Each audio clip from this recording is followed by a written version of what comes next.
no doubt be surprised to see monks brewing beer and making cheese. And yet, this is not at all in contradiction with their code of behavior. This dates back to 1098, when St. Bernard imposed a return to the strict rules of observance of St. Benedict and founded the Abbey of Citeaux, hence the name Cistercian.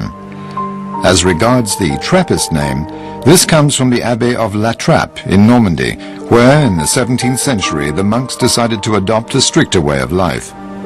That choice was rapidly followed by other Cistercian monasteries, which finally took the name of Trappist. The Trappist monks devote their whole life to the service of God. They abandon all their possessions and make a vow of poverty to share their time between prayer and manual work. In this way, the monks have always cultivated the land, producing their own bread, butter and cheese, and, in the northern countries, brewing their own beer.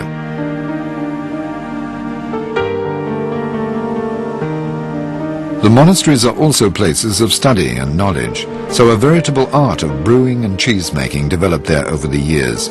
This tradition was of course continued at the Abbey of Chimay. It was during the summer of 1850 that a small group of monks settled on the wild plateau of Scourmont near Chimay.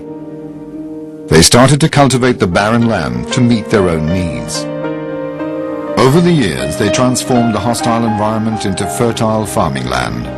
As regards building work, the abbey was developed to form a splendid complex where previously the maturation process of the cheese was completed and where the brewing installations are still to be found. In the meantime, the brewery, the farm and the cheese dairy have become the leading source of employment in the region and provide a powerful dynamic environment.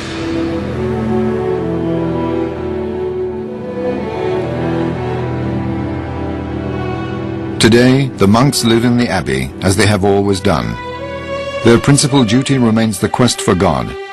In silence and solitude, they divide their time between prayer, reading and study. The monk's day begins before sunrise at 4:30 a.m. with the saying of matins and closes 6 periods of prayer later at 8:30 p.m. with complines.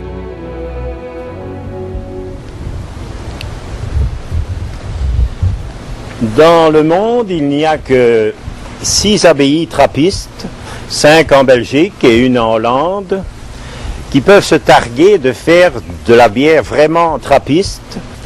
Et cela nous permet aussi, bien sûr, en premier lieu, de survivre, c'est-à-dire d'essayer dans notre monde d'aujourd'hui de pouvoir vivre et aider aussi nos fondations, spécialement notre fondation du Zaïre qui est très éprouvée pour le moment.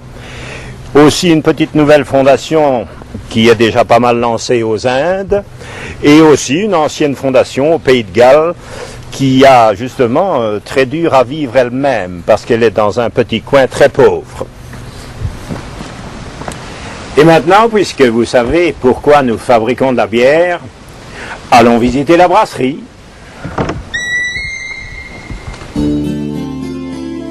Everything starts with the choice of the ingredients.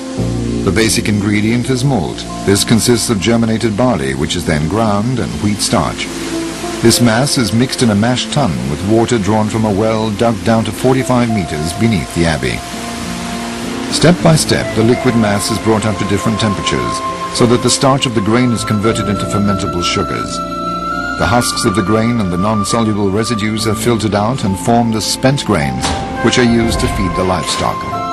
Nous sommes bien contents parce que ça reste un aliment intéressant pour les fermiers des environs qui viennent la chercher. Et les vaches l'aiment beaucoup, à tel point que parfois elles sont même un petit peu gaies parce que la drèche fermente assez vite. Et alors à ce moment-là, elles sont en train de meugler et nous savons bien que tout ce qui est pour la bière de Scourmont est toujours très bon et très apprécié. Since its renovation in 1989, the Chimay Brewery has become an example of the modern art of brewing, where ultra-modern technology is put to the service of the monks' long brewing tradition. Voilà, nous nous trouvons devant la chaudière d'ébullition, où le mou a été donc introduit, et en mettant toute la vapeur, nous sommes maintenant à presque 100 degrés. Et c'est ici une étape importante, c'est ici que l'on ajoute le houblon, en partie au début de l'ébullition et en partie à la fin pour qu'on soit vraiment sûr que l'arôme, toute l'amertume du houblon sera bien perçue dans la bière. Once the brewing phase is over, the wort, after the first clarification, is sent to the fermentation vats. Voilà, nous nous trouvons ici dans la salle de fermentation où se trouvent les 6 grandes cuves qui ont une contenance de à peu près 500 hectolitres, c'est-à-dire qu'on peut mettre 2 brassins dedans. C'est ici que le mou vient aboutir pour être lancé dans ce processus de fermentation grâce à ce qu'on appelle un pied de levain. Et en 3 jours, 4 jours pour la bière la plus forte, la bleue, la fermentation sera terminée. Et la bière donc sera prête à partir en garde. After a storage period of at least 3 days and a final clarification by centrifuge, the Chimay is ready to be shipped to the bottling plant. Before the tank truck leaves, a small dose of yeast and liquid sugar is added to the beer. This allows the Chimay to re-ferment inside the bottle to become fully mature, its flavor to be enriched, and thus undergo a natural champagnization. The bottling process is entirely automated, from the filling of the bottles to the packing of the bottles in cases. The full cases are then stored for a period of at least 3 weeks. This enables the Chimay to re-ferment a second time in the bottle before leaving for its final destination, to your home, the United States, Japan, Australia, or any other part of the world. Et voici maintenant, je vous présente, et j'ai le grand plaisir de vous présenter le Père Théodore, une figure emblématique de Scourmont, qui est notre ancien, et qui notamment a fabriqué, pourrait-on dire, le pied de levain qui sert pour faire la levure encore depuis près de 40 ans. Je n'ai pas fabriqué la levure, mais j'ai isolé la levure. Ça veut dire que la levure, à l'état sauvage, il entraîne partout sur les fruits, sur les animaux, etc. Alors mon long travail de patience a été d'isoler les cellules de levure, de les tester en partant de cette cellule unique, de faire des microbrassins, et puis de voir le goût, les qualités de mousse, etc. Et finalement, lorsque j'ai trouvé une souche qui était bonne, celle-là, j'ai continué à la propager d'une manière tout à fait sélective et isolée. Ce qui signifie qu'aujourd'hui encore, toute notre bière est ensemencée avec de la levure qui descend de cette cellule unique que j'ai isolée. Ça devait être vers, je ne sais plus très bien, vers 50 ou 60.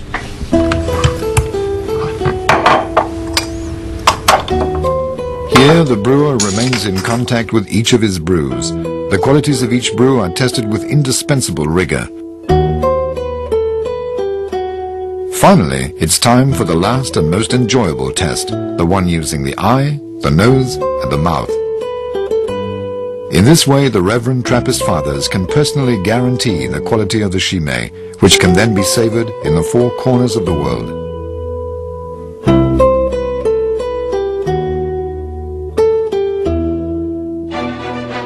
If the Chimay beers are unique, they are also in the pure Abbey tradition, being mellow, forthright, and powerful at the same time. They have a well-rounded, fruity taste. The Triple is the most recent. This Chimay is golden in color and has an 8% alcohol content. It is best drunk cool, and the bitter hint of hops and its fruity touch make it ideal as an aperitif or thirst quencher. You will recognize it by its white cap. The oldest is the Chimay Rouge, named after its red cap. It has a 7% alcohol content with a velvety sweet taste and a hint of refreshing bitterness. The other dark beer is the Venerable Blue. This strong beer with a 9% alcohol content has a pleasant odor of fresh yeast and a slight hint of rosaceous flowers. And that is the full range of beers.